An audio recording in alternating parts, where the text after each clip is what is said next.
The winter air around Toronto felt electric at first, like the city itself was holding its breath, convinced something seismic was about to happen.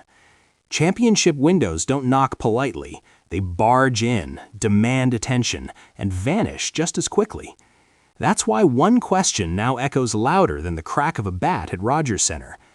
Are the Blue Jays settling for good enough while greatness waits for no one? This offseason began with urgency stitched into every rumor and headline. The American League East isn't just competitive, it's carnivorous, and Toronto knew standing still meant falling behind. The front office understood the stakes, understood that the clock was ticking, and for a moment it felt like the Blue Jays were ready to sprint rather than stroll. Fans dared to believe this was the winter when ambition would finally match opportunity. Then came the move that set pulses racing. Dylan Cease arrived like a thunderclap, a genuine ace stepping into the rotation with the confidence of a man who expects October baseball as a minimum requirement. Suddenly, the pitching staff looked less like a question mark and more like a declaration. Additions like Cody Ponce and Tyler Rogers followed, quiet but necessary reinforcements, and the gamble on Japanese slugger Kazuma Okamoto added intrigue, mystery, and a touch of romance to the roster. Hope was no longer abstract, it had names and numbers. But every good story needs tension, and this is where the mood darkened. Toronto flirted with the idea of true transformation, chasing the likes of Bo Bichette and Kyle Tucker, players who don't just improve lineups, but alter destinies. These were the moves that would have sent shockwaves through the division. Instead, the pursuit fizzled out, and the silence that followed was deafening. According to reports from insider Mitch Bannon, the message became clear. The shopping spree was over, and what you see is what you get. On paper, this Blue Jays roster looks respectable, even strong.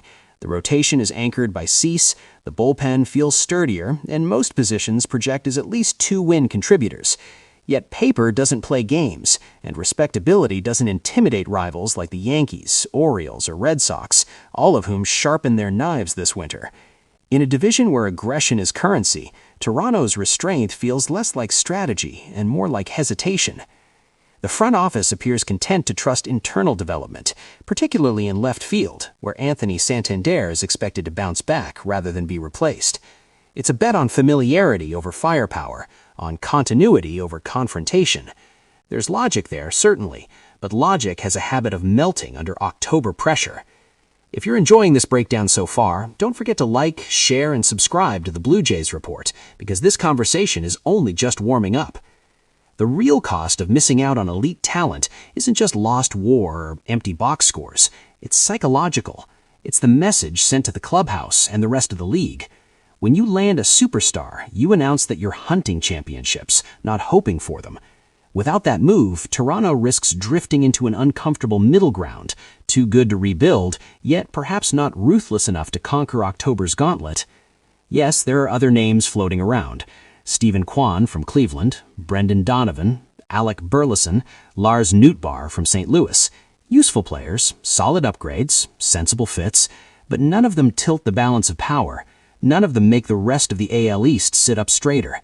As Bannon pointed out, paying a heavy prospect price for a 1-win upgrade might make more sense at the trade deadline, once the true shape of the season reveals itself. The danger is that by then, the door you meant to walk through is already locked. This wait-and-see approach is a gamble disguised as patience.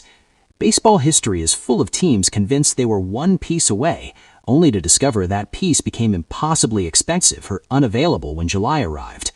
The Blue Jays are betting that health, internal growth, and a smooth transition for Okamoto will align perfectly.